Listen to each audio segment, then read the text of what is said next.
Salutations. This is something a little bit different in terms of, I gotta tell you, I've had many clients now, and some of the times that the things that come out during hypnosis just blows me away. The things that are recorded by the superconscious and the subconscious, it's really a trip, all right?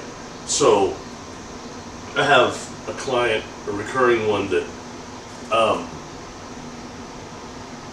we did a past life regression. And during this, in the lives that have been on Earth, normally they've had a warrior type of life. As a warrior of a type, battles and things like that. But this life, they came back and it was a life of respite, one that was not involving war. And they described to me, when I got the year, is around 2500 BC. They started describing to me this temple they're a part of, and they sounded like they were similar to some type of an Essene, something like that, or similar order to that. But this temple was built. It's outside of Egypt, but it's on one of the ley lines, and it's using some type of cloaking technology. Okay, so it's partially cloaked, and inside they have not just these Essenes and this really beautiful zero type environment, but also they start describing different types of extraterrestrials that are a part of this also, that are working with the population, spiritual stuff and things going on in this temple. And when I enjoy taking people deep, and you ask, questions without too much suggestion. It's just, asking more about these beings. They start describing tall grays that would almost sound like Ebens, all right? Also, tall Nordic types. And then there was the other. And when I started inquiring about the other that in some ways this installation is made for, to keep them protected. And they described this individual as always being cloaked, but as in a hoodie, but as being a melanin dominant reptilian. And when they say this, it's not like the ones that we're familiar with. All right, that the face is more humanoid with lizard eyes and certain features about this individual, but that they're being they're being hit out there because one is they're from a race or a place that is beyond the space-time continuum. And the client was referring to this reptilian, this melanated reptilian, as a type of a messiah type, soul-wise.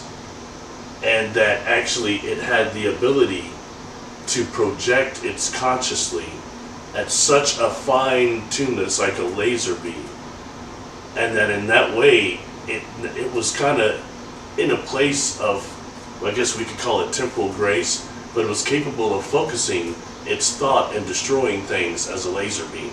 It was like the focused consciousness and thought so precise that it was almost like a type of a laser beam that destroys things. And in that way, the client's saying, that way when this being is on Earth, although it's being hit out in the temple, as long as this being is on Earth, several evil extraterrestrial species won't come to Earth, because they'll get the thought beam if this being becomes aware and destroy them. So in that way, this being's being hit out because everyone is trying to destroy it, including other reptilians, trying to destroy this being that is from somewhere else. And not just that, the client started saying how the tall whites were trying to copy this being somehow, find a way to copy it genetically because they were trying to find a way to encapsulate the power this being had, but there's almost no way. So that was really just interesting, and this takes it to a whole another level. And I found it just fascinating because the details that people will tell you when they're people that are not into the UFO extraterrestrial thing, but they start telling you stuff like this, you have to just accept it. You know what I mean? And the consciousness, super conscious, records everything. So going over some of the notes here, make sure I get this. Sorry, I get a little carried away. The client referred to this as a fifth column partial reptilian, the fifth column. And this being has a soul that's encapsulated. Its soul is constructed in a way, or made in a way, that it acts as a modulator of energy in this part of the universe. And that's when they start describing its ability in this dimension to focus thought into a laser beam for a number of reasons. And something, you know, when I start hearing this and about a whole species wouldn't have come to Earth because they're worried that they could be destroyed by this beam from this being, that this laser focus of consciousness, you know, it kind of reminds me of something. I'll put a picture of that up too. There's a Star Trek, The Next Generation, where there's this old man and this old woman on this planet that's been destroyed, a planet called Rana. It's just a little acre with this house on there. The whole rest of the planet's been destroyed. And when they beam down, it's this old man and this old woman dancing around and living in this house. And it turns out that he is actually projecting that as an illusion.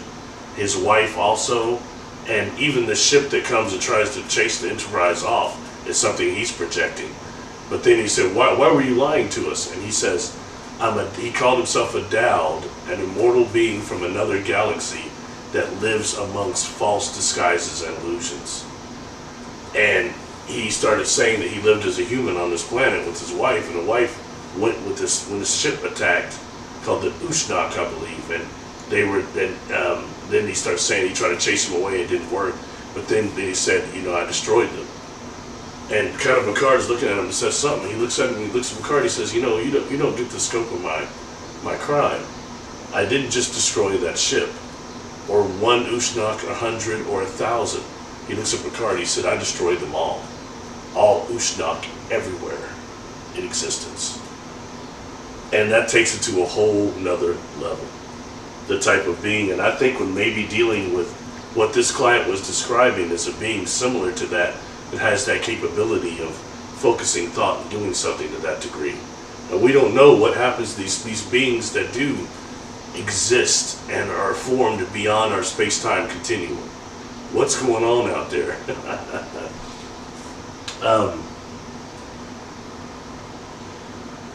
Long lifeline. That's how I started getting to that. The lifeline was so long that it goes back before time. That's implying how it came to that this being come into this universe, this time frame from somewhere before that even. So very interesting. And I'm just giving this to you because I think there's so much about history that we're not told accurately, especially when it comes to extraterrestrials of all different types, melanated one especially. We're not hearing about anything about that, especially melanated reptilians. So I found this very, very interesting, and this is something a little different, but nonetheless it's very valid food for thought. All right.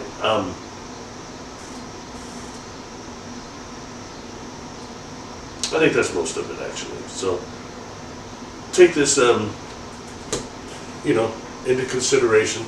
Something that somebody's experienced in the past. I think it's important, and I think it's just fun to look at the different possibilities and things that we're unaware of. Because this something like this particular being, this type, this is something I've been unaware of. You know, it takes me more into the questionnaire I'll put up about the reptilians that I talked about once before. Ray Hernandez information from CCRA Foundation, and how that is, you know, you look at that, that's skewed. The negative encounters is small on that. Like I told you before, I had to skip that part of the questionnaire, but that's one that just comes on, and it's a very skewed deal. And the ones that's got the unknown, most of the people said it was because they were scared of the appearance of these beings. but they didn't do anything to them. Just looking at them was scary. So you know, that's something that just takes us into the different types of reptilians there must be. And when you start dealing with the progenitor of their form, like we have the Adam Cadmon, what is the highest form of the reptilians that comes from outside of our space-time continuum? Very fascinating. Please subscribe, please press the like button. I'll be speaking in 2 months at an event on the 10th, 11th, and 12th of November in Las Vegas at the Lexor called Stairway to the Stars. Looking forward to it. Check it out if you can. Please subscribe, press the like button, share the video. Peace.